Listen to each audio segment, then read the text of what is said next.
recognize, just as it has been in the United States for Jamaica, one of the issues that has been presented as an issue that is economic in the way its impact has been the pandemic.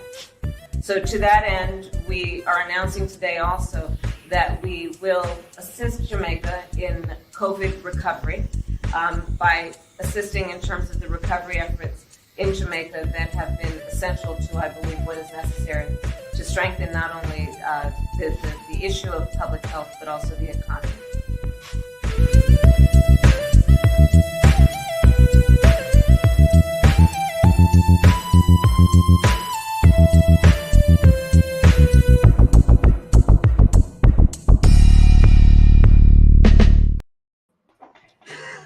It is just a constant word salad with her. She looked like she was reading, though. She was looking down like she was reading off a note. What the fuck was going on? Do you think she writes her own speeches? So she just like No, as it comes through her head, she just writes it down on the paper, and then she gets up there and she reads it to make sure that she gets it right. But it came out wrong to begin with. But she's not gonna stray from it. And that's why she laughs so much. I don't believe you. That's why she always goes into like the psychotic cackle, because she starts reading what she wrote, and it's just fucking hilarious in hindsight because she didn't realize she was that retarded. You're assuming she can read is the first thing that's an Are issue. you saying black people can't read? She's not black. She's like, I don't know. She's brown. No, like, did she actually write her own speeches? I doubt it. Okay. I was gonna say, any of no. I mean, if she doesn't, they need to get her a new person. You know, hire a new speechwriter. The other part of it, right? Like, who okays these speeches? Like, I mean, something like that to be that stuttery and shit, like, has to be like off the cuff kind of like thing. But like, fuck, you'd think they could send her to like Toastmasters or something and she'd improve. You know, I mean, you think the White House would have like the best coaches and trainers and whatever they call those people, you know, to mold her into an acceptable person. It's, I think, almost intentional.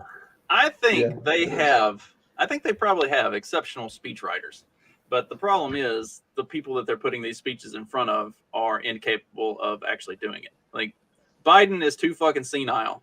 And so he just loses his place as he's reading it and just goes off the cuff, and suddenly it turns into craziness. And I think Kamala is too full of herself. I think her problem is she isn't actually reading her speeches. She is kind of ad-libbing them, and she's terrible. But I don't think she thinks she's terrible. I don't think she understands how terrible she is. So she just kind of like half-ass reads through the speeches and then starts to do her own thing, and then it turns into like gobbledygook word salad that nobody can understand and makes no sense, because at the end of the day she really isn't smart, but she's been convinced that she is because of the DNC. Yeah. That's what she's good at.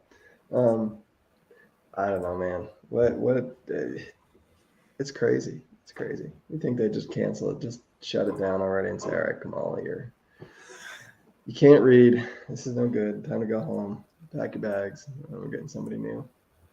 And like you said last time, I mean, it could be all just part of it, right? Like they're just holding on to the absolute rubbish because they're gonna pop something new. I don't know, do something with it. Can't imagine what you can do with those turds, but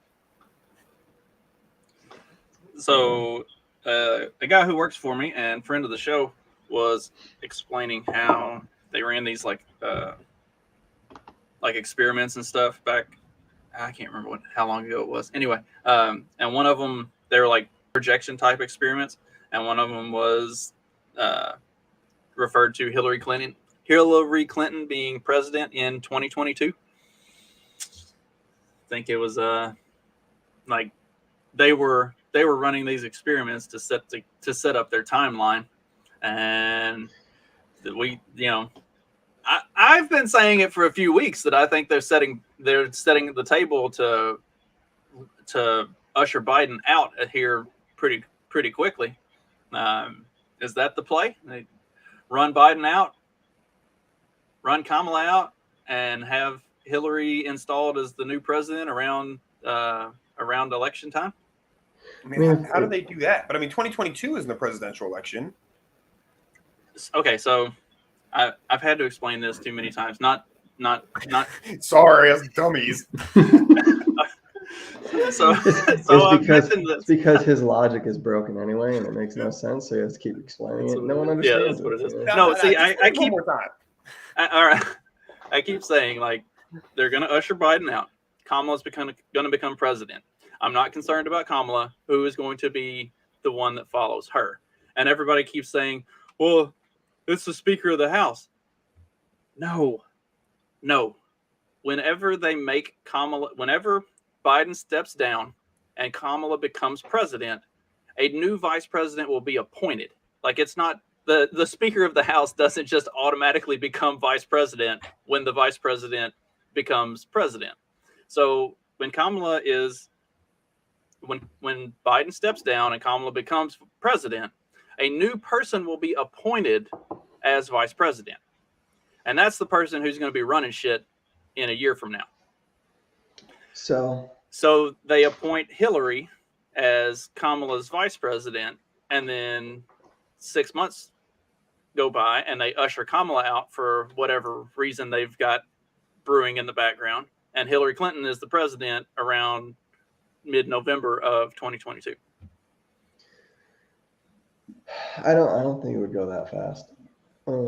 Maybe, but I think, I don't know. It's an interesting thought. And you got to wonder too, though. I think. Would it not?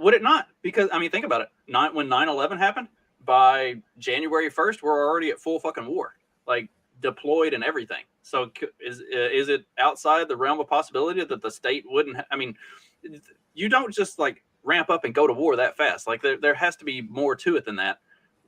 Surely, right? But they were already prepared for it. So if they're already prepared for it, it could have, which I think they are. Like, I think there's a line of succession that they're taking, and they've already got this all planned out. Like, it could absolutely go that fast. There's nothing standing in their way. Yeah. And it's interesting too. Like, you think about all the stuff the Clintons have been through, and like all the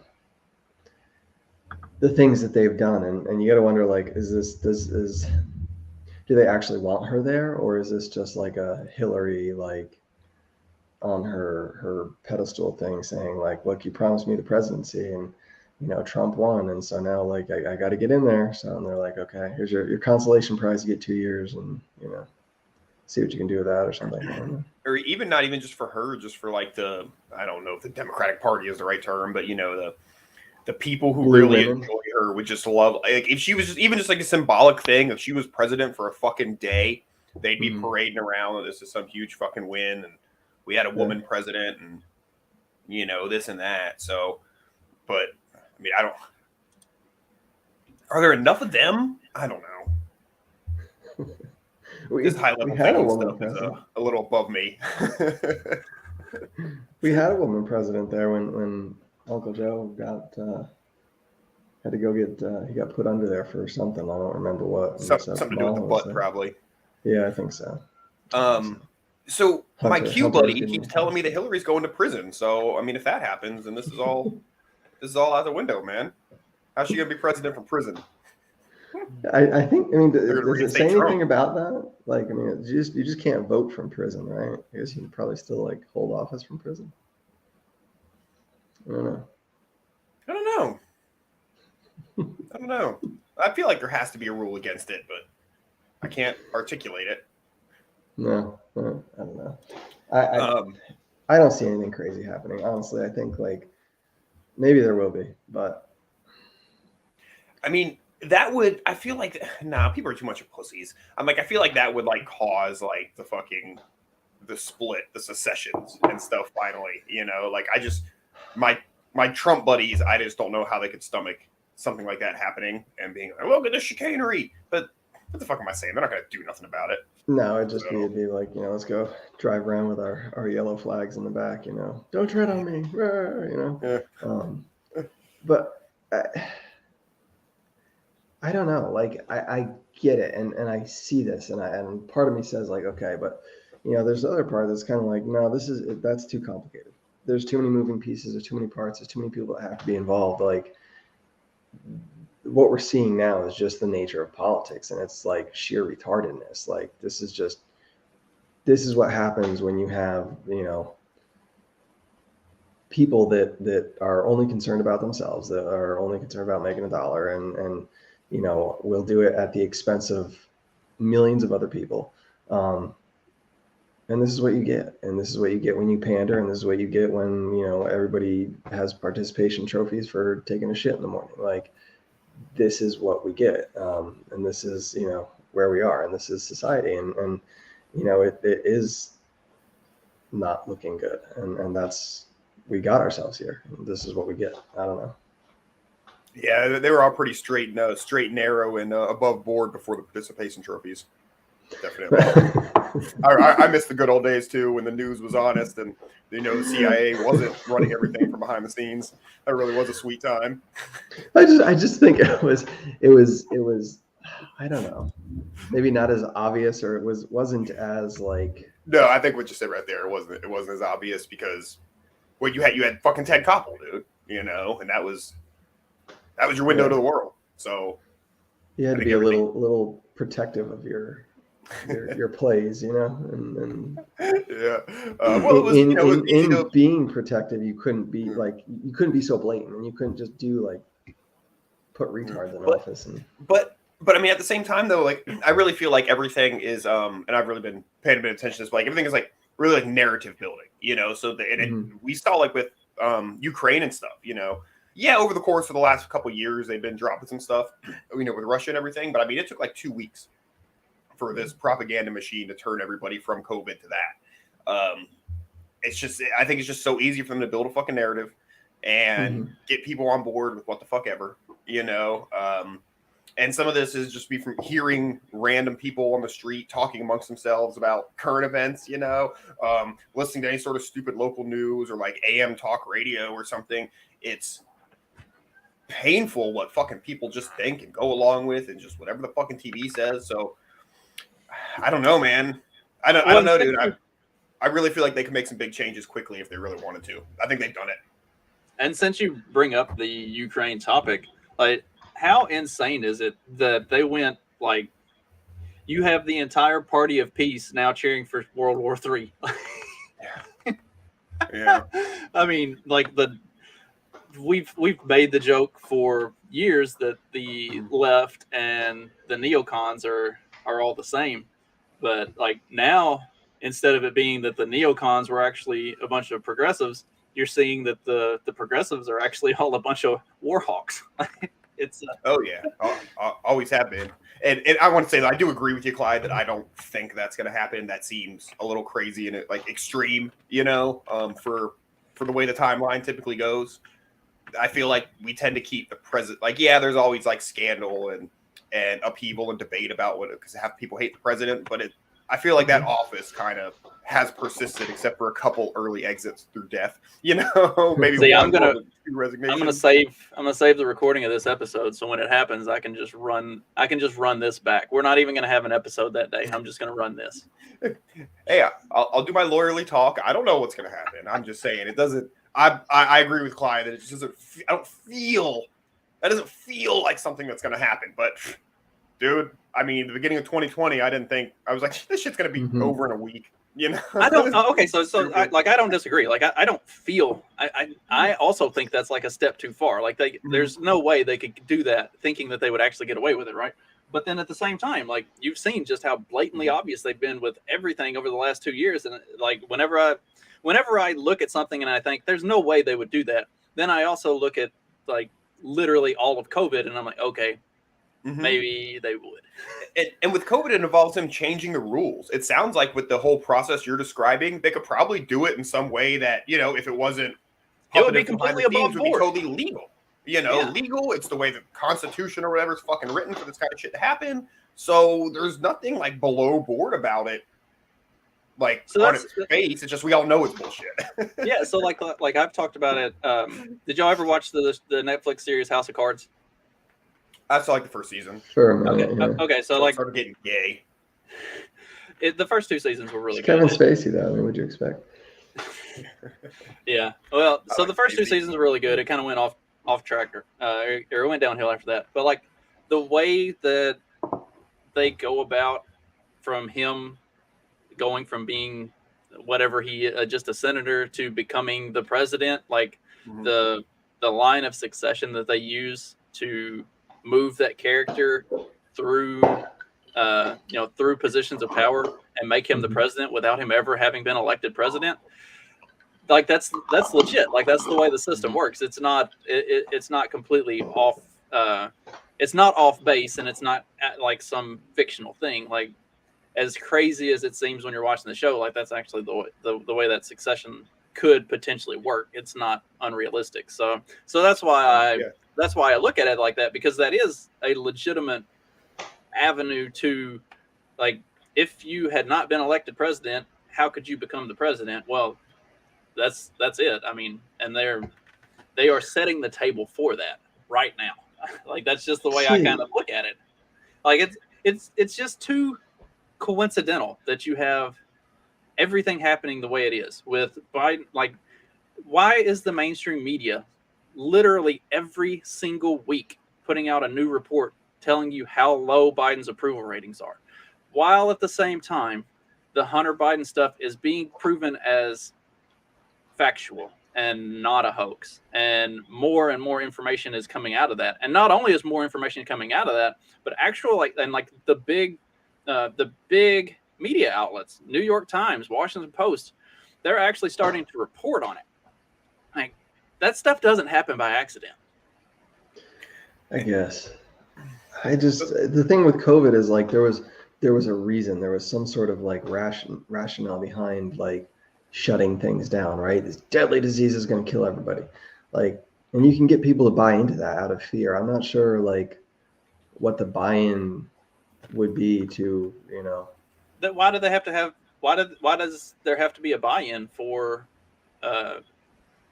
rolling over the president? I don't know. I guess it doesn't, but it right. They don't need to. Got to be, but you got to have something. You can't just like just something that happens, and then people talk about it at work the next day, and right, like because with the COVID thing, COVID 2.0, with the COVID thing, with the masks and the vaccines and everything, like you have to have buy-in. Like people have to get on board with that, because it is kind of everybody's involved. Action. Right. When you're rolling over the president, you don't have to have a good reason. You don't have to have buy-in. You're just swapping out a person who currently is there for the person that you want to be there. So the population doesn't have to do anything. They don't have to wear a mask. They don't have to vote. They don't have to do anything. So it's just something. It's just an event that goes on, like all the other shit that goes on, and we think because we watch the news we affect it, but we don't. So what's the not the end goal, but what's the direction, right? Let's say they do get the two of them out there and they put somebody else in, Hillary, Stacey, AOC, whoever it is. I don't even think she's old enough yet, but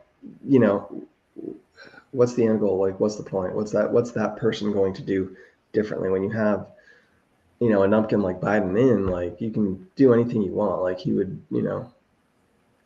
whatever legislation, whatever executive order, whatever, crazy SCOTUS pedo you want appointed, like, you know what I mean? Like, what's the drive, I guess? SCOTUS pedo.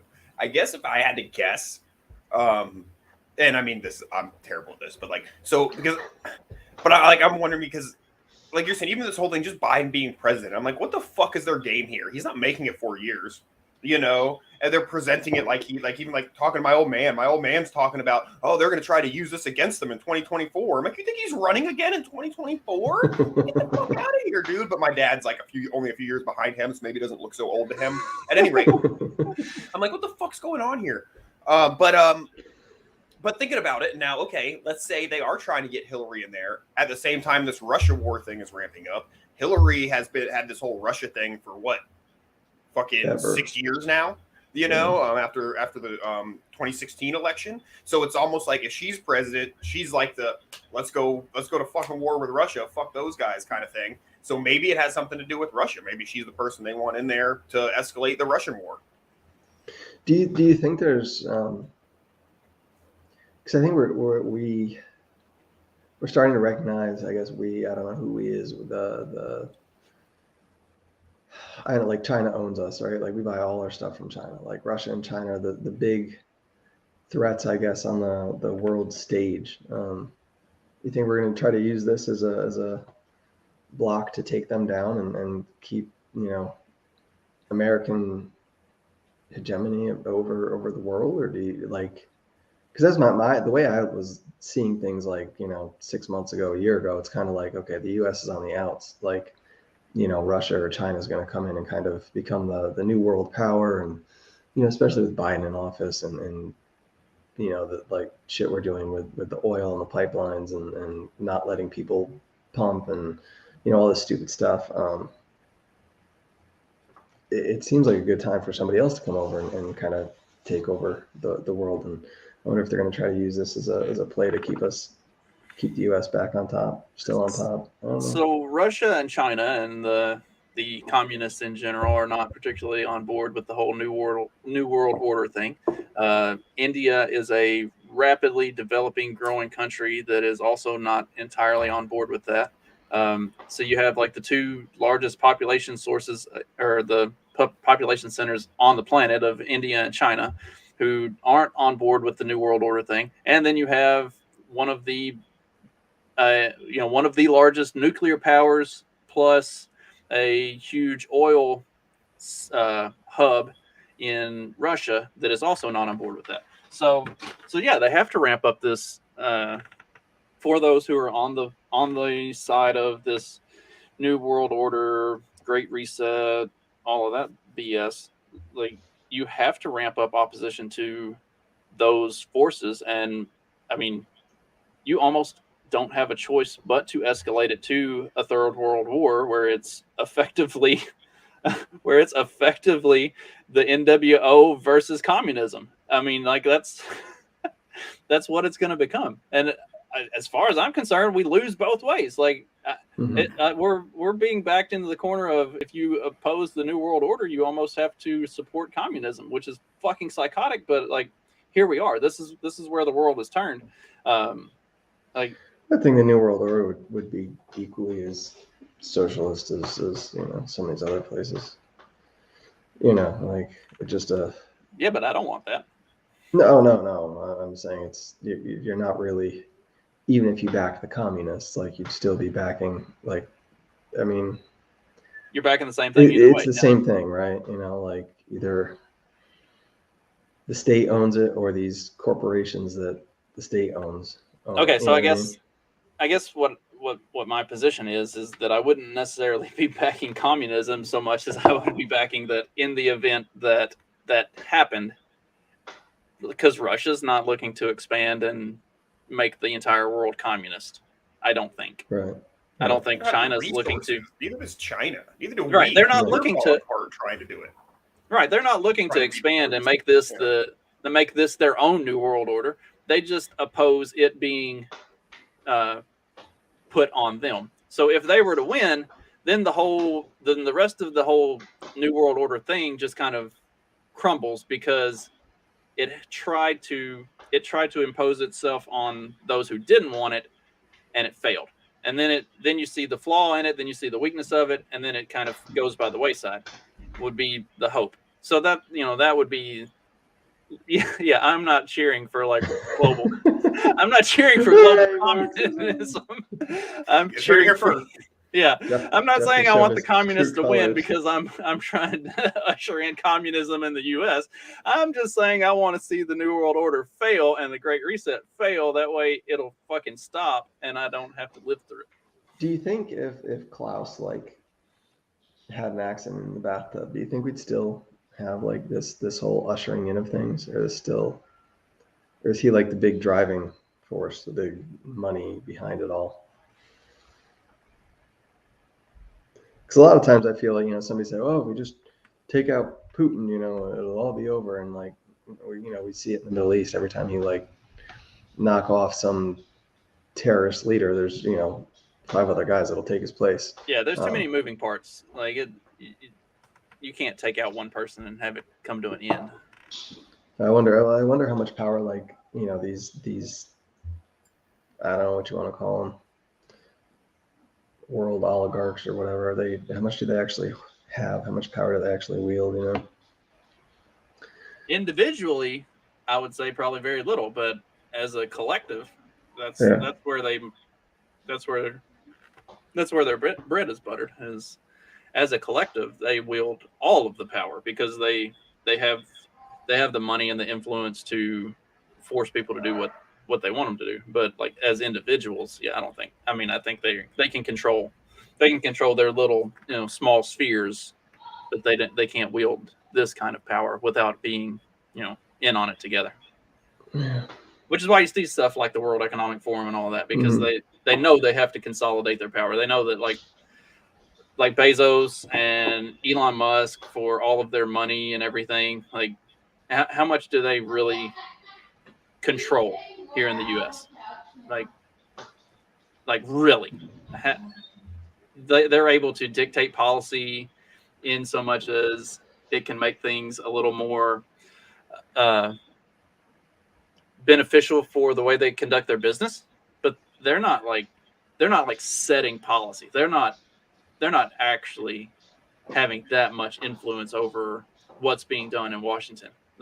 They're as individuals. Now, if all of the collective billionaires in the U.S. came together and said, all right, we're going to start running shit, then shit would get run that way. But they don't do that. But that's what that's what the World Economic Forum is. That is the global elites who recognized that as individuals, they only have a limited amount of power. But if they come together, then they can wield a significant amount of power over everybody who has to listen. There are a lot of I think socioeconomic lessons to be learned from everything that's going on right now that most people just don't understand how power works. The organization and the structures of power and how people control things and run things. Like I think there's a general lack of an understanding of that, because for most people, they have no power in their own lives and they don't want it, which is a fucking it just explains beta society that we live in. But that's where we are.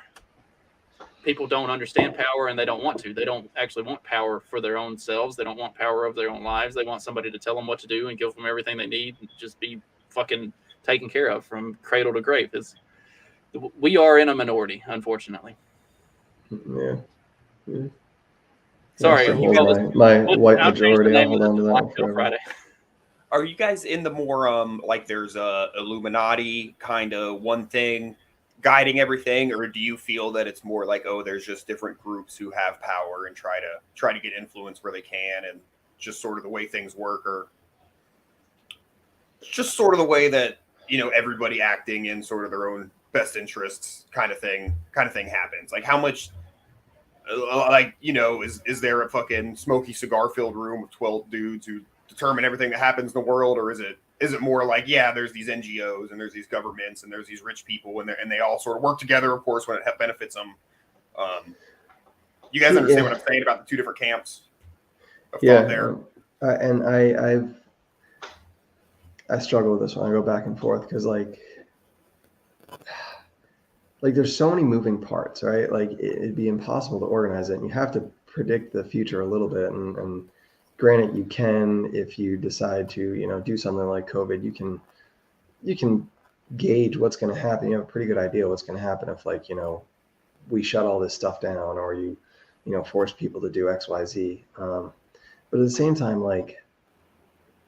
are there enough families? Is there enough genetic diversity involved to do all this? If you're a Rockefeller, right, you have to, you grow up, you're going to have kids, you're going to have a family, whatever, to keep the line going.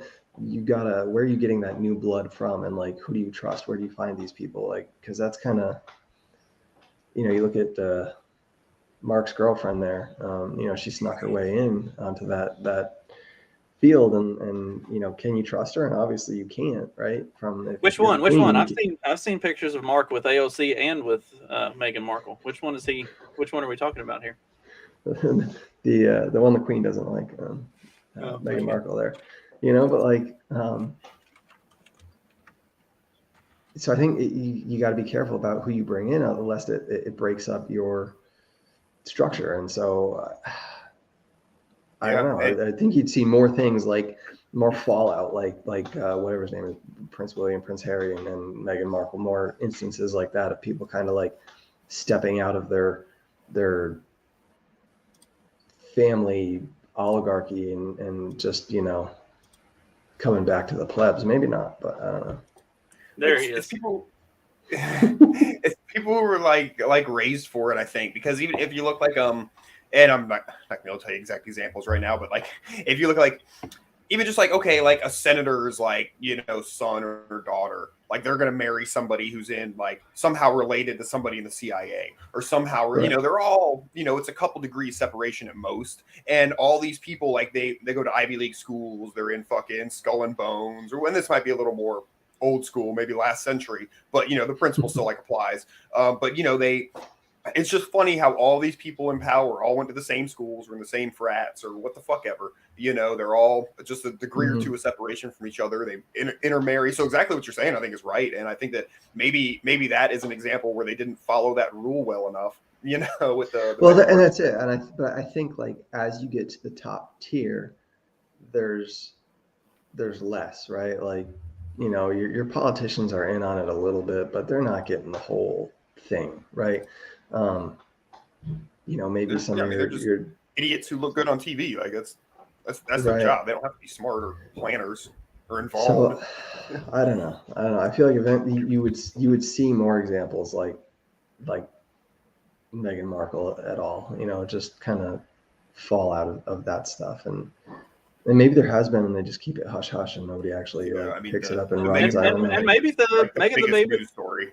Yeah, maybe the Meghan Markle thing is like it's kind of an aberration because I mean we are talking about Princess Diana's sons, and there's all the speculation as to why. Shit.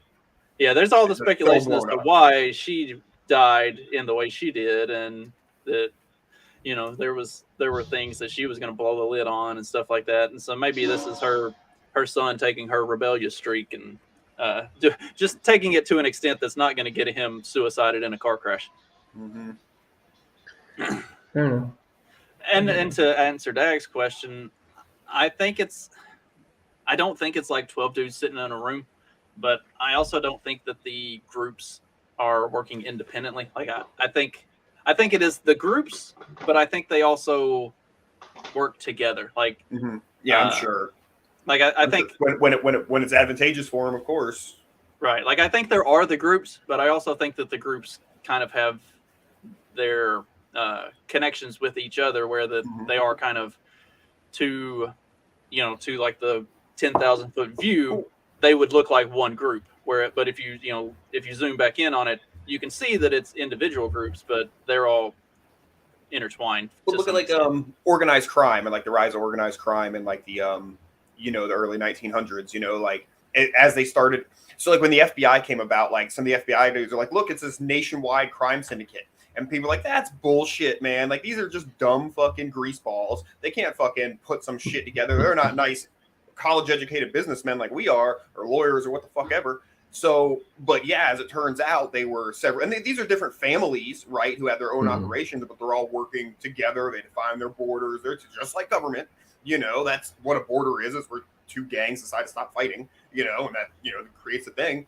But, that kind of stuff changes and they do move against each other. But ultimately, they are cooperating with each other to make this, this whole organized crime thing, even though they're individual groups. So, similar. I just feel like, and like by using that example and the governments and everything, it just gives me this feeling there's just a certain way that like some people operates, or, it's just like nature. It's just like markets. It's just the way our species operates, and people gravitate towards certain roles, and everybody trying to, do what's best for themselves and maybe their families. And this is where the psychopaths go. So this is sort of nature, right? This is the normal path of power and people. Like, is there an end goal, or are they just going forward with the next thing to do what? To gain more power? I feel like they have to stay power, there, maybe. Right? Like, maybe to move their pet projects forward. Because I mean, I think they have visions one way or another for what they want the world to be, whether or not it's just that they want all the power, or some of them maybe. I think some of them, even being like evil, may genuinely think that they have the best ideas for society, and they're unfortunately evil enough to try to implement them. You know, I think that's where it comes in. You know, because we all have our own like vision. Oh, if just people would do this or that, but we're not insane enough to open a gun to your head and say, you know, do it. Yeah. So power and control are always in flux, and anybody who thinks that they are in power now and they will stay in power ad infinitum without doing things to ensure that that remains the fact is going to lose it a lot quicker than what they have any understanding or realization that they will. So I don't know that there is like some really specific end goal for making all the moves and doing all the things, but all of the moves and all of the things keep the flux moving in their direction, so that because power and control are always in flux to some extent, as long as you have the foresight to control the flux, you can maintain your power and control. If you start just thinking, all right, we're running shit, so we don't have to do anything, we can just run shit, then you're going to not be running shit real quick. Things will always change. Change isn't like, will it happen? It's happening now, whether you acknowledge that it is or not. So if you are at least to some extent steering the change, then you can maintain your power. And I think like the really smart people understand that. And while I think the people who are in charge of this country are really fucking stupid, I think the people who are pulling the strings on the larger thing are not. And they understand how power and control work. And so while you see all these things and you think, what's the end game? The end game is to control the stream of the flow of power and control. It's not staying in power. Right. It's not necessarily some particular, like, I'm trying to think. Global enslavement and bringing. There's like board games and video games that they don't have an end. Like you don't have a final boss. You just play forever until you decide you're done playing. That's what global politics and power is. Like you're not playing to get to the final boss so that you win. You're just playing to keep winning forever. Does that make sense? Yeah. I guess. I don't know. I don't like thinking about it too much. I think too much of me just like ultimately we can't do much except, raise our animals and try to live and as I was gonna say, go kill a chicken. And keep pulling my weeds. All you can do. I'm watching the mushroom cloud move towards me, because what else am I gonna do? Wow, we spent a lot more time talking about that than I thought we would. I was just thinking, we haven't even done any news stories yet today, have we? No, not at all. I had a couple little things, but nothing particularly big. I was waiting for Mark to show up. That too. I guess he decided to just sleep in and say fuck you guys today. Yeah, that we're gonna be full Toby today. Yeah. No. It's raining here. I hope it's not coming through too loudly. It's been kind of pouring. No, I don't know. We got a bunch of rain yesterday. Today's nice. Today looks good. Sunny, one of my warm. rain headaches. Feeling better now though. So do y'all remember the I can't CNN? You can never see anything. We're gonna get you glasses. I need them desperately, to be honest. I just haven't reached that stage in life yet where I'm ready to admit it. A lot of sedition can happen in 7 hours. Nixon erased 18 minutes. Trump erased 7 hours. Arrest the guilty motherfucker now. Trump has a 7.5-hour gap in phone logs from January 6th. Breaking, January 6th committee drops bombshell, reveals that Trump's phone records that the National Archives handed over show a glaring gap of nearly 8 hours. So the committee is now investigating Trump's suspicious use of burner phones that day. Retweet if Trump must be locked up. So all of this stuff is focused around January 6th and the CNN report that there were 7 hours of missing phone conversations. And that because of that, obviously Trump was engaged in some shady shit and needed to be arrested. Like I said, like they said, Nixon erased 18 minutes. Trump erased 7 hours. He should be jailed. Except See, I've been saying like, oh, it wasn't like a coup from Trump, like, you know, this whole time. But God, wouldn't it be hilarious if it was? It actually did turn out he was trying to like orchestrate some sort of crazy coup. Yeah, but unfortunately, he The wasn't. worst attempt ever. I know, but it'd just be so hilarious.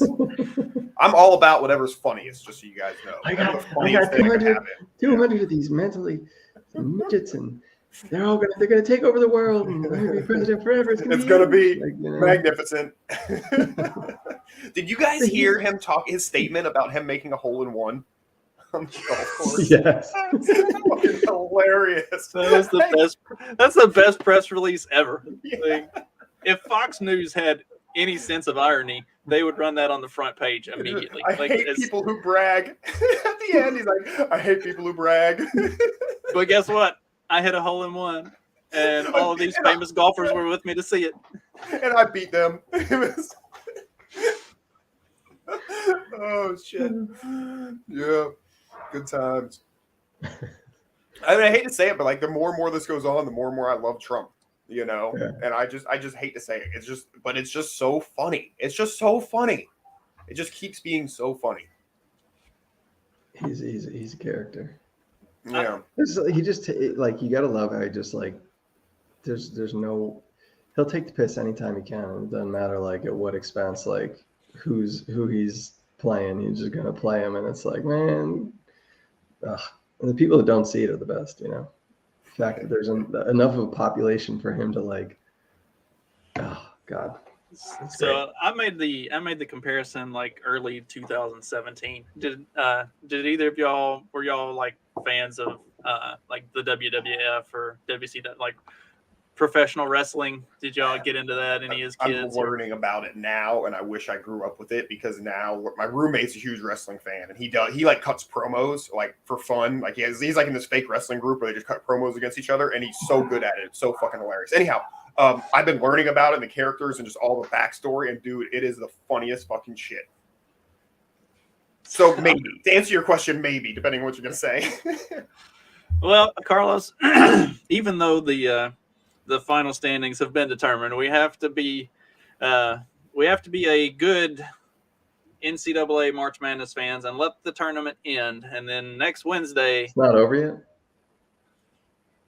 the Final Four is It's this over. week. The Final Four is this weekend. Championship game will be Monday. So Wednesday, Clyde gets to eat his peanut butter hot dog.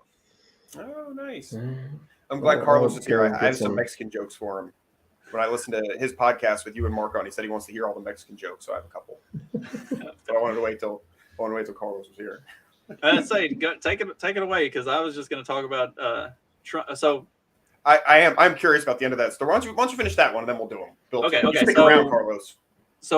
like I was making this comparison in 2017, and it's not like it's some hot take or anything. Like other people have also made the comparison and done it better than me. But Trump was on WWE or WWF at some point. Like Trump has been a part of the wrestling world. And in the wrestling world, you have the heel. It's like it is the over the top, like deliberate bad guy, and they are essentially like professional trolls of the wrestling community, and like you're supposed to hate them. And I feel like Trump, for a lot of his presidency, did a really good job of playing the heel on the political stage. Like that was kind of the role he took on and embraced. And the hilarious, like what made it even more hilarious was just how personally the left took it, when, you know, for a lot of like objective from the outside looking in observers, you could see that a lot of the stuff he said was deliberately to push them into psychosis. Like that it was the game he was playing. Like, I don't think he sincerely meant a lot of things he said. I don't think he sincerely believed a lot of things he said. I think he said it just to create the reaction from the left that he knew it would create. Like he played that role of the heel exceptionally well. Yeah, the more I look like more I learned about wrestling, the more I just see, oh, that's politics. Like there's the heel, the baby face, this and that. So okay, here goes. All right, get myself canceled. All right. Go! Why don't Mexicans make good firefighters? They can't tell Jose from Hose B. That was my absolute favorite. All right, one more. I don't get it. I don't get it. What kind of basketball do Mexicans play? One-on-one. That's what I got. They're just name-based. They're not too hurtful. Jose Hosby. Okay. Oh, did you really just get it? I'm thinking Jose Hosby. Trying to think this. And then I got it. Good. I'm glad it clicked. Did I pronounce it right? Let's see. The only other thing I had for a story today was, let's see, Biden claims that there are 9,000 unused oil drilling permits. The thing that really pissed me off about this was the fact checker, because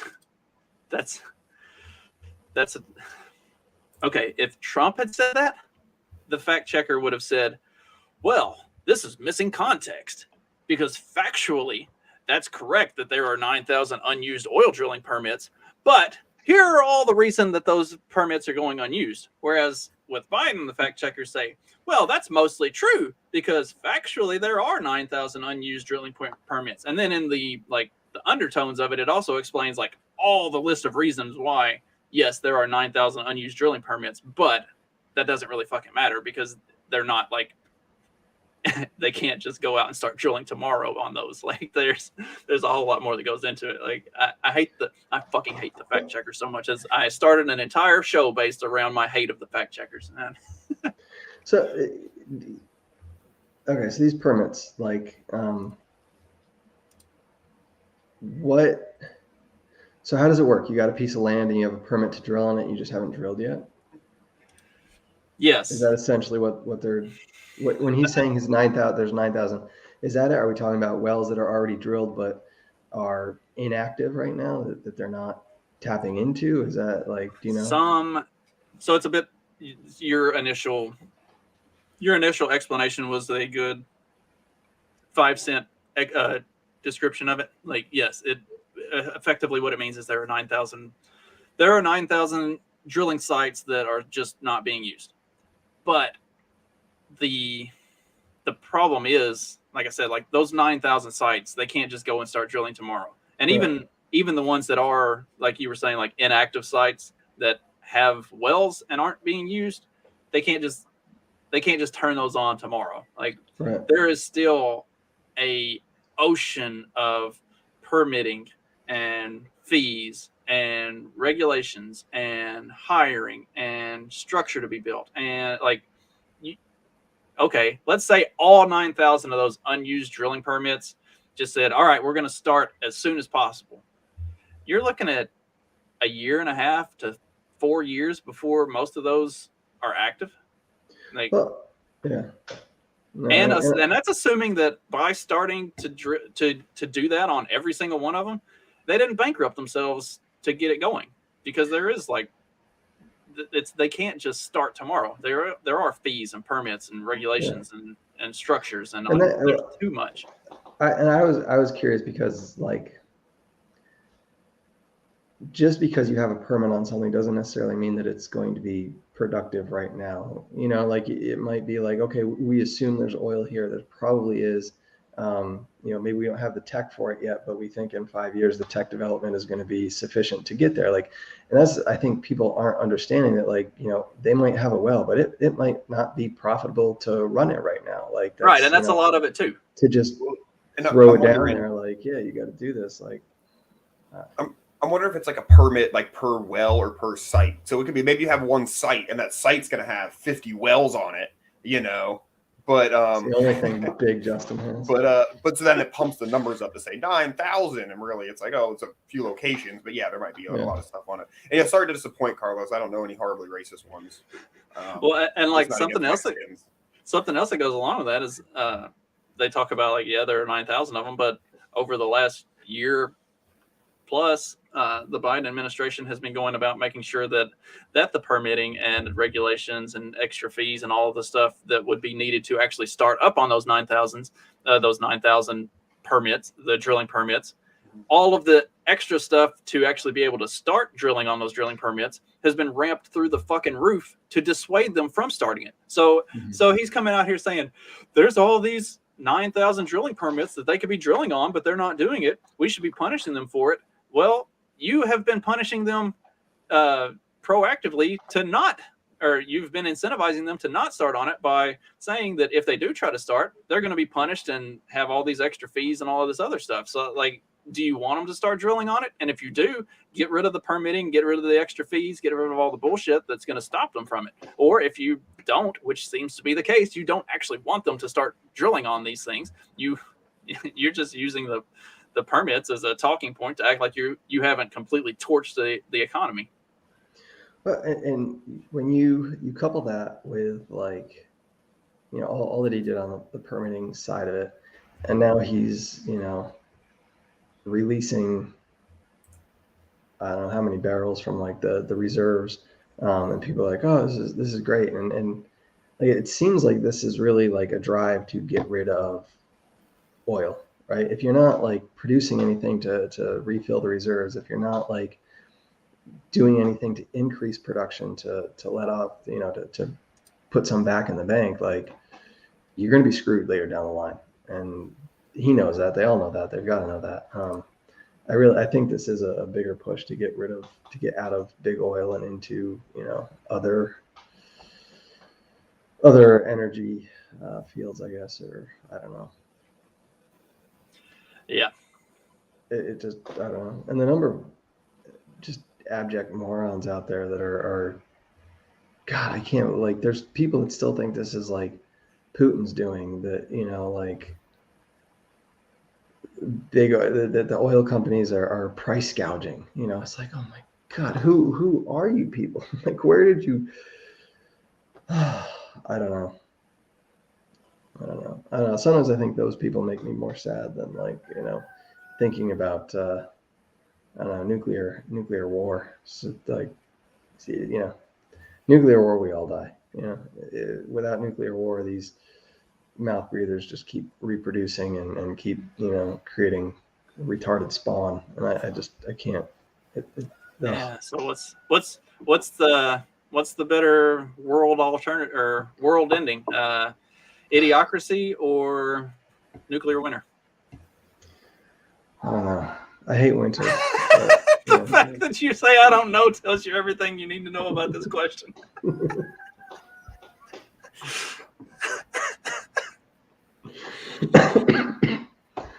Well, I'm gonna mute myself a little bit.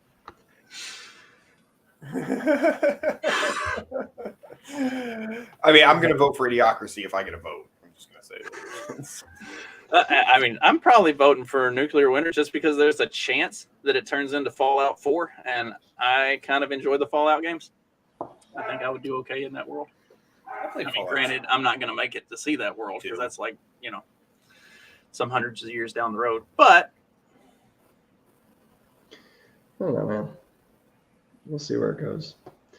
Honestly, and like, you've got all these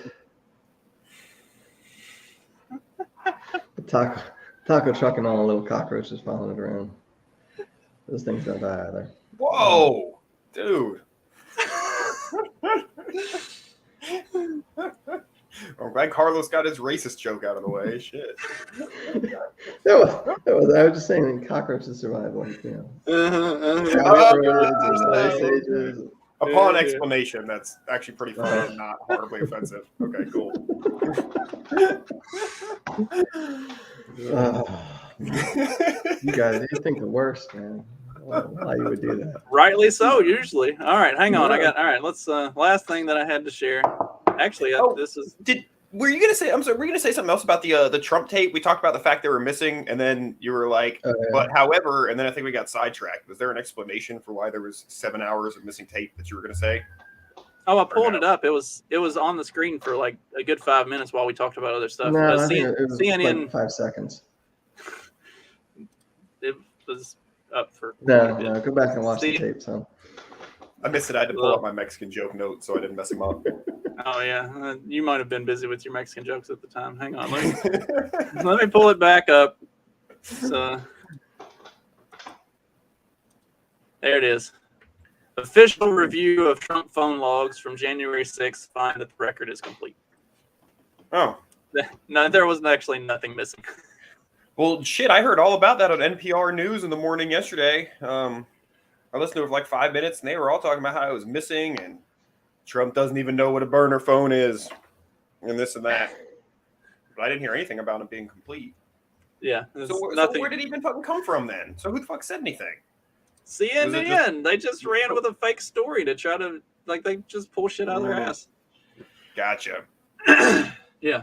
That didn't read like a correction. It's not on the front page. You have to go look for it.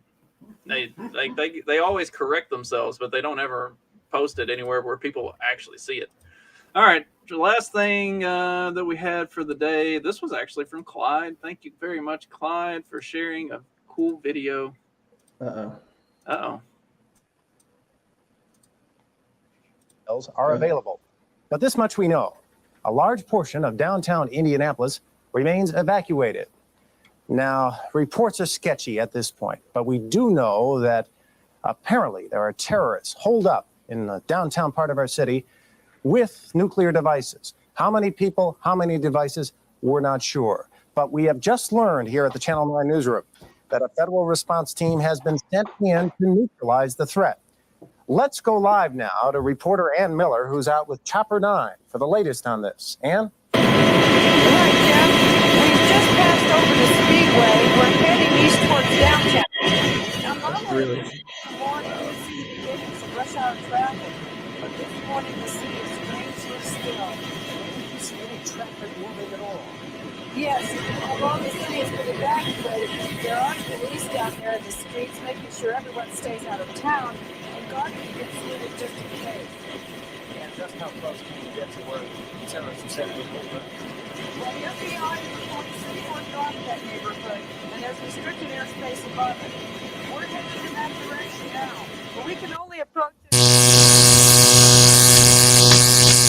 We've obviously lost our microwave link with Chopper 9. Can someone get on the two-way radio and see if they can contact Ann and see what's going on out there? In the meanwhile, I'd like to, again, caution our audience against over-concern.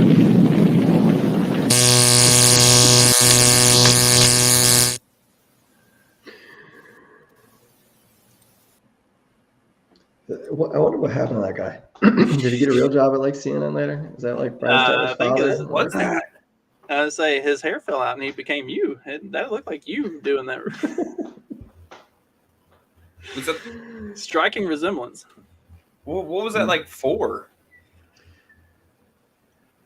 Back in the 80s, they were it was I don't know what you want to call them, like a war game type thing. It was supposedly like let's do like a dry run and see how things play out, and it was how all this stuff like works together, and I don't know. It sounds like BS to me, but Well, I mean, they do what they get like Event 201, and there's all sorts of things. Mhm. Okay, so like I read this whole paper or whatever a while back, but it's just Johns Hopkins thing from like 2017, and it was like a scenario of a coronavirus, like and it the way they played out, like here's how we deal with the media, and in this scenario, they ended up losing, and people rejected the vaccine and didn't want it, and they were trying to push it on people, and ultimately, vaccine misinformation got out, and so people didn't take the vaccine, and it ended up not being a big deal. But I mean, even like the scenario that it's playing out, like in the future, like the 2020 election and shit, was like kind of eerily similar to like what happened.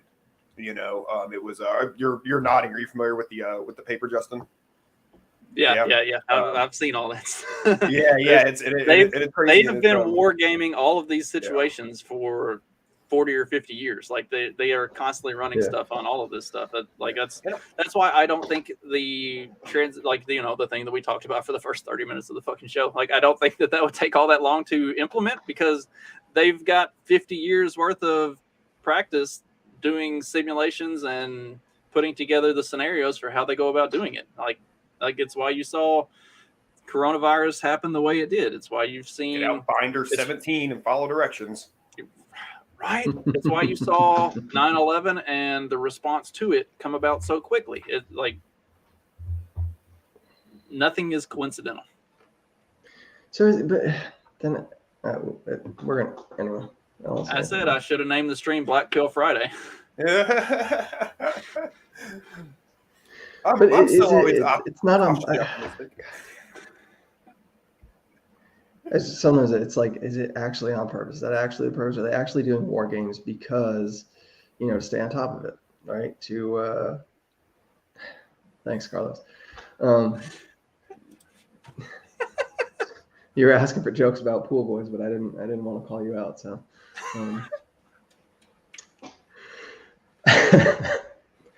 I don't know. Sometimes I think like, all this malice and all this like, just, are they doing war games to actually protect and to, run through scenarios to stay on top of it in the case that something should happen? Or are they doing it to see how it works so they can do it in the future, and I've not decided yet. I don't think, the thing with COVID was a little close to be, just not. And when you look back at like the swine flu and the bird flu and the other flus that they had and how that was kind of implemented, you kind of lean on that side of like, well, shit, they're doing this on purpose. But at the same time, I don't know. There are too many other examples that have followed too closely to the way they war game it, the way they do their practice runs and planning, and there are like actual documents and studies that they do on this stuff, and then it happens almost identical to the way they've war gamed it. It's too frequent to be coincidence.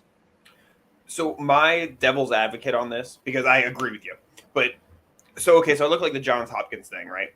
And like, let's say that was ended up being pretty accurate. Like, I guess I wonder how many of them, because I feel like maybe there's a chance that like, okay, for every one of them that's that accurate, there's 100 of them that are totally not. And I guess I could see it just being, we find the ones that are similar to what happened because, it's easy to match up. Right. So But I don't know. Well, on that, so look at how it, because it was kind of a gag for like a lot of people on our side of it. But you saw like the compilation of all the Time magazine like headlines of swine flu, bird flu, Ebola, Zika, like almost a half a dozen or more like Time magazine covers of this thing, but none of those things ever became that. Like they have already, like you're talking about, like we don't see the 100 failures. I think we do. We just don't realize that we did. Like swine flu, bird flu, Ebola, right. Zika. Those were the failures. Yeah. That's where they tried to do it before and they couldn't get it to take off. And they've been doing it since the 70s. I mean, let's not. There are reports and stuff of attempts at this same kind of thing back. Like I read one about they tried to push vaccination on for some ridiculous shit in like 1976 or something. Like they've been doing this for 40 years. It's not new. It's just they finally got the formula right. I think I agree. I think it was I buy that too. I think it was Jeremy R. Hammond who does a lot of stuff on this. I really like him talking about this. But he was saying like back in okay, so like after like 9/11 in Iraq and let's say like the mid 2000s and the fear of terrorism was starting to die down, that some people in like national security like, okay, let's start pushing like pandemics because that's a nice big invisible enemy. And like, yeah, it does seem like they've had several attempts at this. And they've been trying, and then COVID's the one that caught for whatever. People were ready for it. Maybe the political atmosphere was right. Hey man, what else can we blame on Trump? I know, a virus. So I don't know, but yeah, I definitely feel like that's something they've been trying, and COVID was the time it finally actually caught fire. Yeah. I don't know. Sometimes I find myself agreeing with Carlos though on that, though, that it is just middle management trying to stay relevant, right? I totally buy that and too, though. Though. It's like, that's where I think I can't, thresh it out enough. Can't suss out the information. So I just live in a world of, I don't know, nonchalance and. Well, Claude, give us our give us the beautifully well written advertisement spot for Run Your Mouth Coffee, and then we'll run the outro and call this a sorry to have been such a downer on a Friday, especially when it's April Fool's Day, and we should have done what I said to begin with and just run the intro and then let a blank screen come on for a bit and then kill it and not even do a show. And just say April Fool's. Yeah. So I did it, but it's not the best. I'm gonna work on other ones. But if you ever actually listen to the morning after show, you'll have figured out free exchange of ideas is tantamount to our existence. Without the ability to speak freely, we'd all be locked in a gulag right now, being forced to watch them socialist titties bounce until we succumb to their perverted ways. And where would that leave us at this asinine hour of day? Alone, naked, crying on the bathroom floor, probably listening to 80s synth pop. You don't want that. We don't want that for you. But that's what you're doing every time you buy some sustainable harvest free trade bag of rubbish from Trader Joe's. Stop supporting companies that want to control the way you think and talk and support one like Run Your Mouth Coffee. One that wants everyone everywhere to exercise their right to free speech, even if that means braving the ire of the Floridian population just to say the word gay. So go grab a bag of Run Your Mouth Coffee at rymcoffee.com and use code SQUA for a sweet discount. This message has not been approved by RYM Coffee, but the code still stands. Go use code SQUA for, I don't know, 10, 15% off, I forget. Send me a copy of that. I'm going to send it to Magoo. He's got like the perfect radio voice. We'll have him read it, and then we'll just run it. Oh, beautiful. All right. Well, hope everybody has a good weekend. We'll be back on Monday for some more retarded shit. Shit, yeah. Later.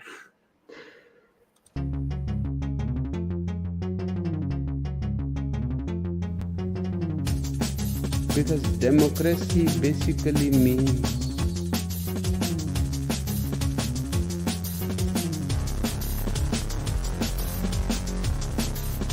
government